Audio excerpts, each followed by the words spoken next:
Hello friends, chums and buddies. This is Ollie here at Visor Down, and though you cannot see me, or at least I hope you cannot see me, I can tell you I am looking very dapper in my tux tails and dicky bow.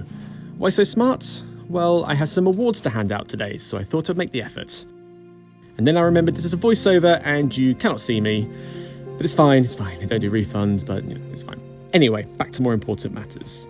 Yes, we have a handful of accolades and we aren't afraid to use them. These aren't your average best-in-class Crufts Awards though. These are the top dogs in a variety of different areas. You want to know the best handling motorcycle around? Or the best for under 5k? Sure. We've even chosen the best model you can go from London to Beijing on because you can actually do that. These are our selections, but we would love to know what your nominations are as well. So drop us a comment and hit subscribe for more video goodness. Who knows, I may even wear a ball gown next time. Ready, set, go.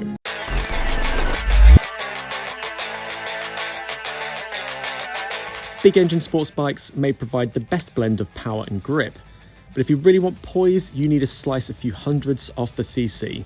And that is where you'll find our winner here, the Yamaha YZF R6 race.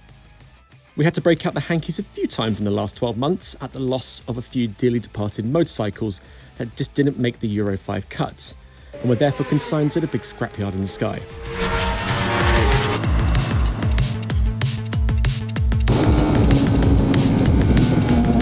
One such model was the Yamaha R6, the latest victim of the mid-range sports bike cull that has seen the likes of the Triumph Daytona, Honda CBR 600RR and the Suzuki GSX R600, in this country at least, go the same way.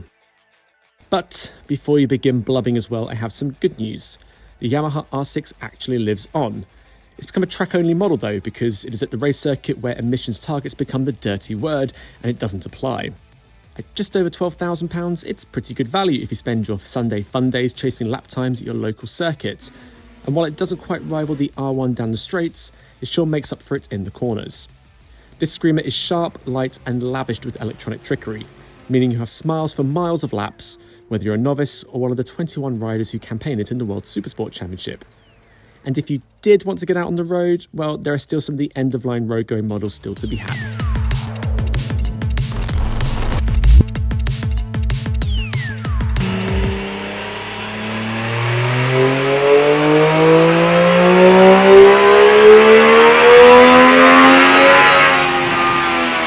Yes, best sounding motorcycle engine is a very subjective thing.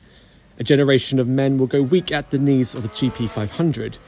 Some prefer the aural majesty of a Ducati Desmo V-twin, while a whole nation of Americans seem to like nothing more than a potato open-piped hog.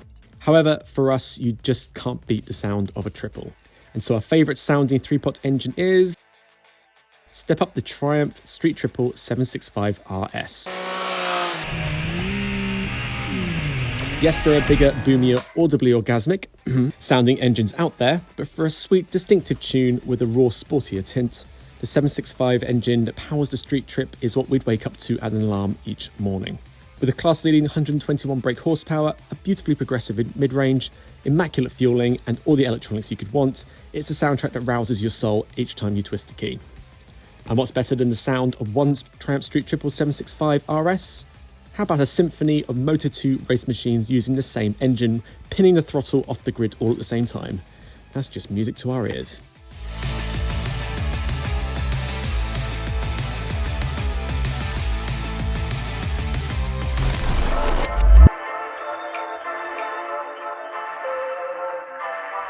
Indian? Are you serious? Yes, we are. The historic brand has made a huge splash, particularly in the US, since its revival under Polaris ownership from 2011. But until recently, most of its bikes, though good, have been traditional American-style cruisers. That all changed with the FTR 1200. This is a performance roadster inspired by Indian's dominant Wrecking Crew US flat track races, which is cool even before you consider the understated but iconic looks, the sweet 120 brake horsepower engine, and monster-like tubular trellis frame. Yes, it might have slipped under your radar, and yes, it might be hard to believe there's an American roadster that's up there with the best. But we think the FTR is underrated when it really should be celebrated.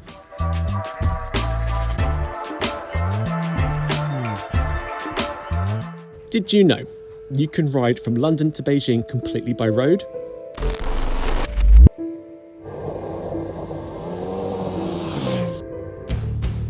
Every day is a school day, so consider yourself schooled. Quite why you'd want to is a different matter, not least because you'd need to turn around and come back again. But if you're intrepid and a bit foolhardy, then few challenges are as extreme in a motorcycling context. But what would be your companion for the journey? You need something that is comfortable, reliable, practical, has poke, and is bright enough so you don't lose it on the plains. So we'd go for this, a very orange KTM Super Adventure 1290, which has, as luck would have it, been updated for 2021. It's the Swiss Army knife of motorcycles, or is that Austrian Army knife? It has blended everything KTM knows about off-roading, racing and touring into one mammoth package that chews miles like a teenager with a year's supply of gum, will dip eagerly into apexes on twistiest roads, and rough it up off-road if you're seeking a cheeky shortcut. I mean, you don't have to do a super adventure like London to Beijing, but hey, there's a clue in the name.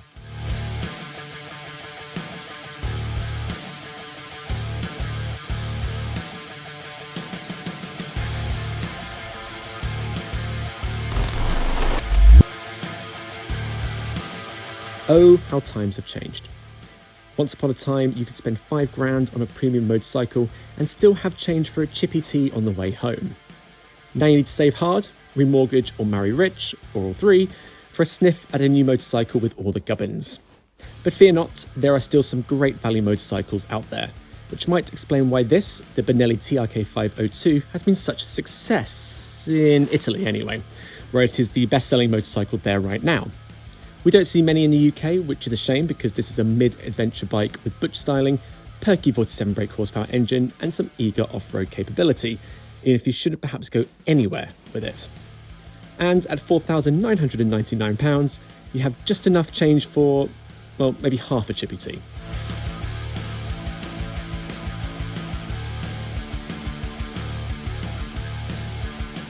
And that, folks, is what we call the end of part 1.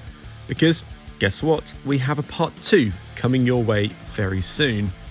Click like and subscribe because we certainly wouldn't want you to miss out. But if you're viewing this in the year 2074, then you should probably find part 2 on the related videos column, where by then you'll probably be able to switch over just by blinking. However you do it, please do, and I'll speak to you on the other side.